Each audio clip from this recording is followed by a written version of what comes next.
संत श्री शेषनाथ महाराज देवस्थान महाराष्ट्र और कर्नाटक राज्यों की सीमा पर देवनी तालुका के लासोना गांव में स्थित है।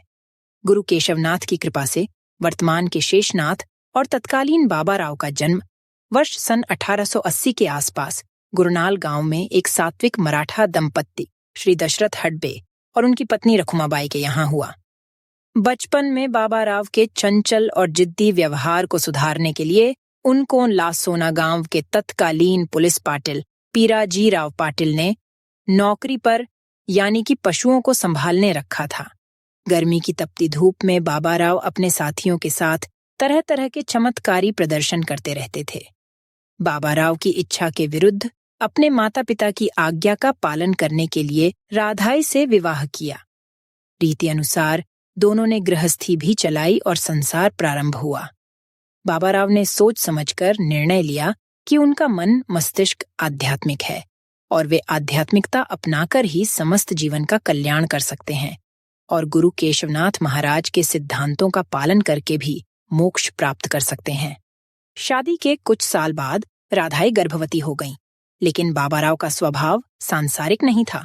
वे यथासंभव राधाई को घर में ही कभी कभार समय देते थे।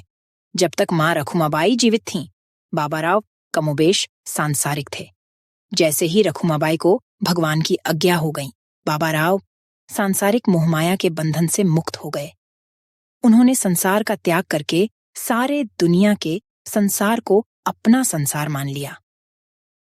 बाबा राव महाराष्ट्र और कर्नाटक के गांव-गांव में हमेशा घूमते रहते थे। उन्हें पैसे, धन या कीर्ति की कोई भी इच्छा या अपेक्षा नहीं थी।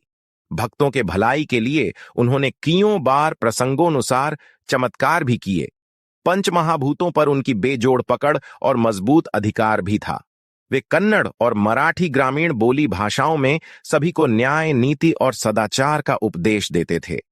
किसी प्रसंगवश पर भक्तों को गंदी गंदी गालियां भी देते थे, पर उनकी अपमानजनक गालियां भी आशीर्वाद के रूप में भक्तों को फल फूल जाती थी।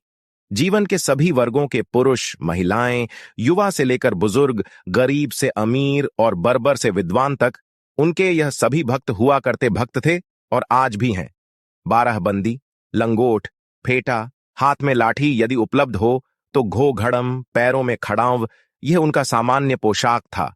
उन्हें साधा शाकाहारी खाना पसंद था। चाहे गर्मी हो, सर्दी हो, बारिश हो, हमेशा गरीबों के कल्याण के बारे में सोचते थे, ताकि गरीबों और जरूरतमंदों को भोजन मिल सके, नैतिक मूल्यों पर चल सके और वे बेझिझक भक्ति मार्ग पर चल सके। वे धनिक लोगों से बात करते थे कि त्योहार या उत्सव में लोगों को भोजन दिया करें, और धनिक लोग भी बिना कोई हिचकिचाए शेषनाथ महाराज की आज्ञा का पालन चुपचाप करते थे। लसोना में सद्गुरु संत शेषनाथ महाराज की समाधि की सुंदर संरचना को देखकर हर भक्त पल भर के लिए सभी चिंताओं को भूल जाते हैं। विशाल एवं आकर्षक ढंग से बने महाराज के मंदिर में जाकर योगी पुरुष श्री शेषनाथ महाराज के दर्शन पूर्ण नेत्रों से करते हैं। शेषनाथ महाराज के पूर्ण आकार की प्रतिमा का साक्षात दर्शन का आनंद उठाते हैं।